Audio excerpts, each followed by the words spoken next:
Seigneur soit avec vous. Et avec votre esprit. Évangile de Jésus-Christ selon Saint Jean. Gloire à toi, Seigneur.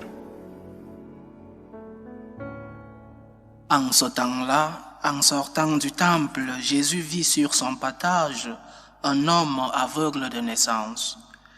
Il cracha à terre et avec la salive, il fit de la boue.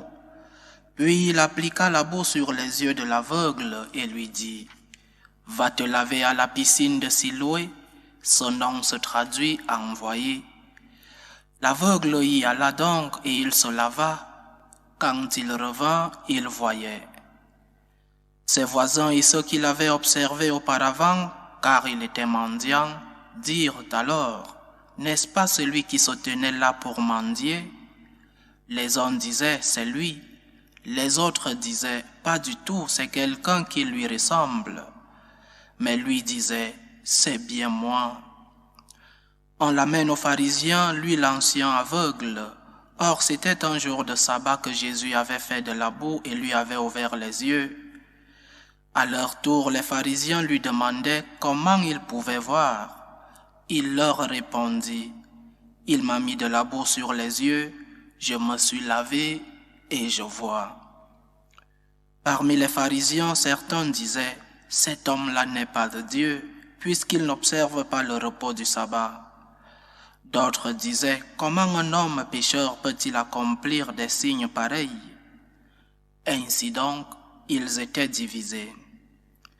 Alors il s'adresse de nouveau à l'aveugle: « Et toi, que dis-tu de lui, puisqu'il t'a ouvert les yeux ?» Il dit: « C'est un prophète. » Ils répliquèrent: « Tu es tout entier dans le péché depuis ta naissance et tu nous fais la leçon. » Et ils le jetèrent dehors. Jésus apprit qu'ils l'avaient jeté dehors. Il le retrouva et lui dit: « Crois-tu au Fils de l'homme ?» Il répondit: « Et qui est-il, Seigneur, pour que je croie en lui ?» Jésus lui dit: « Tu le vois, c'est lui qui te parle. » Il dit: « Je crois, Seigneur. » Et il se prosterna devant lui. Acclamons la parole de Dieu. Louange à toi, Seigneur Jésus.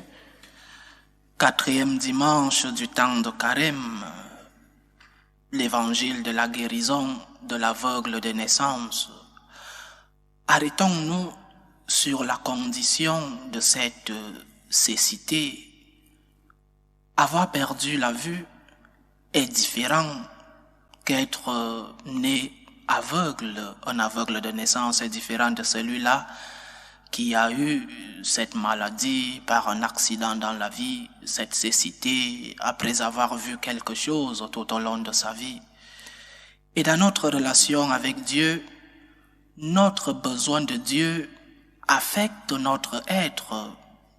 Dans notre être depuis la naissance, nous sommes configurés dans le péché originel. Et nous avons besoin de la lumière de Dieu. Dès la naissance, nous avons besoin de cette lumière. Nous sommes configurés ainsi.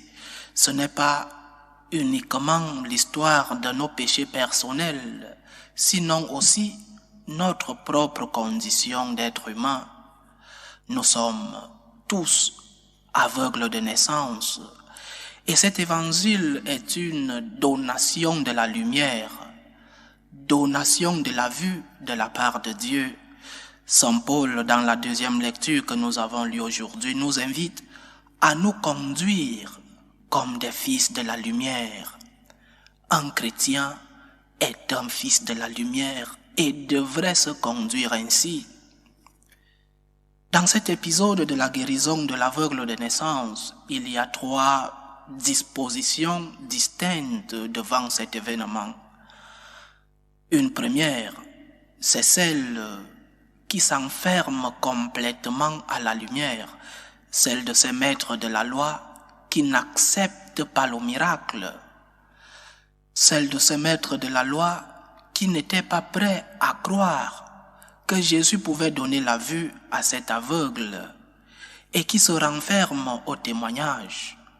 Ils disent d'une manière radicale: « Ne nous fais pas la leçon, Parce que toi, tu es né dans le péché. Qui es-tu pour nous faire la leçon? Nous sommes des grands interprètes, des grands intellectuels de la loi. Qui es-tu pour nous faire la leçon? Il n'y a pas pire cécité que celui qui ne veut pas voir. Le mal le plus enraciné dans le cœur de l'homme est ne pas vouloir, c'est-à-dire nous sommes enfermés, nous avons mis une barrière, nous ne voulons pas voir la réalité, ne pas vouloir, ne pas vouloir aimer, et cela peut nous arriver dans nos vies de chrétiens. Cela est ce péché de l'orgueil qui nous entoure, le péché contre la lumière, résister contre la lumière de Dieu dans notre conscience, alors que Dieu y habite quand elle est bien formée, une conscience droite. Dieu nous parle à travers nos consciences et nous serons jugés dans la mesure de notre fidélité à ce que Dieu nous dit dans nos consciences. Ne nous renfermons pas, acceptons la lumière. Le catéchisme de l'Église parle de la possibilité de la condamnation de l'homme comme une auto-exclusion. C'est l'homme lui-même qui choisit de s'auto-exclure. L'homme prend la liberté de dire non à son salut. Dieu veut que nous soyons tous sauvés, chers frères et sœurs. Ne nous excluons pas.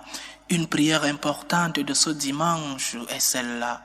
Aide-moi, Seigneur, à être ouvert à la lumière, pour que la lumière ne me dérange pas, que j'accepte les enseignements de ceux qui sont autour de moi et qui me parlent au nom de la lumière. Aide-moi, Seigneur, à être réceptif à ta lumière. Mais attention, il y a une deuxième disposition dans notre évangile. Celle-là, la situation des parents de cet aveugle de naissance, qui se rendent compte que Jésus a donné la vue à leur enfant. Ils ne peuvent pas le nier, ils reconnaissent que cet enfant est le leur. Mais quand on leur demande de témoigner, ils sont réticents, c'est-à-dire, il existe le danger de voir, mais de faire semblant de ne pas avoir vu. Cette posture des parents de cet aveugle est celle de ceux qui voient le don de Dieu, qui peuvent témoigner du don de Dieu, qui ont reçu la lumière, mais qui ne veulent pas témoigner. Comme ils savent que témoigner de la lumière, témoigner du nom du Christ, apporte des complications dans la vie, apporte des problèmes. Quand nous confessons la foi au nom de Jésus, nous recevons malheureusement les conséquences du monde. Nous sommes persécutés. Si tu confesses le nom de Jésus, tu perds ton statut dans la société. C'est un autre danger. Ceux qui n'ont pas renfermé, ceux qui ne sont pas renfermés à la lumière, qui ont connu, qui peuvent témoigner, qui ont vu le don de Dieu, mais qui n'osent pas témoigner de ce don. Un autre exemple de cela, c'est Ponce Pilate devant notre Seigneur, sachant que Jésus était innocent. Ponce Pilate se lave les mains, il a peur de se compliquer la vie, il a peur de perdre ses relations avec Rome.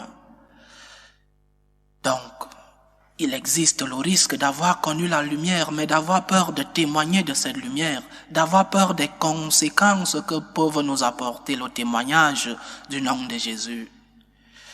Nous devons savoir que la lumière est curative. Oui, elle est exigeante, elle nous apporte des difficultés dans notre société, mais elle nous aide à vivre dans la cohérence. Elle nous aide à vivre en communion avec Dieu. Il y a enfin l'attitude de cet aveugle qui reçoit le don de Dieu. Il reçoit le miracle, la guérison de sa cécité, mais il ne s'arrête pas à cette réception du don. Il confesse Jésus comme auteur de ce miracle, auteur de ce don. La confession de Jésus comme prophète. C'est un prophète, dit-il au maître de la loi. Et quand Jésus se présente devant lui, Jésus se présente comme étant le Fils de l'homme. Alors cet aveugle, cet ancien aveugle, affirme sa foi. L'Évangile dit, « Je crois Seigneur. Je crois parce que j'ai vu. Je crois parce que j'ai témoigné. Je crois que tu es le Fils de Dieu. » Et en plus, sa foi n'est pas une foi abstraite. Ce n'est pas une idée. Il a été et maintenant, devant Dieu, il confesse sa foi. Il était aveugle et maintenant il voit. Une foi, une confession de foi expérientielle. Et parfois, nous les chrétiens, nous courons le risque de proclamer la foi, proclamer notre credo d'une manière abstraite, seulement par des paroles, comme quelque chose qui est loin de notre vie, loin de notre quotidien, comme si la profession de la foi était à un niveau et notre vie quotidienne à un autre niveau. Et nous récitons rapidement un credo. On nous a appris à répéter le credo, les prières de l'Église, et nous les récitons. Et cet aveugle de naissance nous enseigne que la foi est une expérience. Elle est expérientielle. Ce credo que nous confessons se produit dans ta vie. Ce n'est pas une récitation. Cette confession de foi a lieu dans ta propre vie. Dieu l'a fait en toi. Confesser ce que Dieu a fait pour toi doit venir de l'expérience de ta vie. Il m'a sorti de l'abîme. La Vierge Marie dit dans le Magnificat, le Seigneur fit pour moi des merveilles. Et cette confession de foi a une grande force quand elle est accompagnée par l'expérience que nous avons vécue dans la vie. On peut discuter des idées, mais personne ne peut discuter des expériences que nous avons vécues. Le Seigneur a fait pour moi des merveilles. J'ai l'expérience de la foi. Je vis ma foi en pratique. Je vois, je touche l'expérience de Dieu dans ma vie. Les expériences de la foi doivent être authentiques, chers frères et sœurs. Renouvelons notre foi et demandons au Seigneur de faire croître cette foi en nous. Loué soit Jésus-Christ.